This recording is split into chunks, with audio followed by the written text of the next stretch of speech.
lahir di Kota Solo tanggal 25 Juli 1988 di Kabupaten Solo, khususnya di Nagari Moropane, sebuah nagari yang berada di kaki Gunung Talang. Saya dibesarkan oleh orang tua saya dan keluarga ibu saya.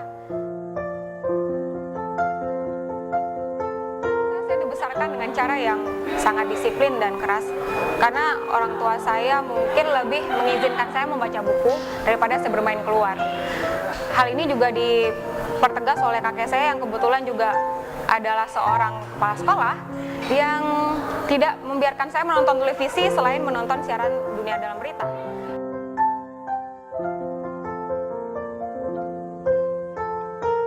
Di tahun 2006 hingga 2010 saya aktif di Pers Mahasiswa, sebuah pers mahasiswa yang berada di Universitas Sumatera Utara bernama Suara USU, dan pada akhirnya saya menjabat sebagai pemimpin umumnya ketika tahun 2009. Mulai saat itulah saya berpikir bahwa kehidupan jurnalistik sebenarnya tidak berbeda jauh dengan kehidupan politik.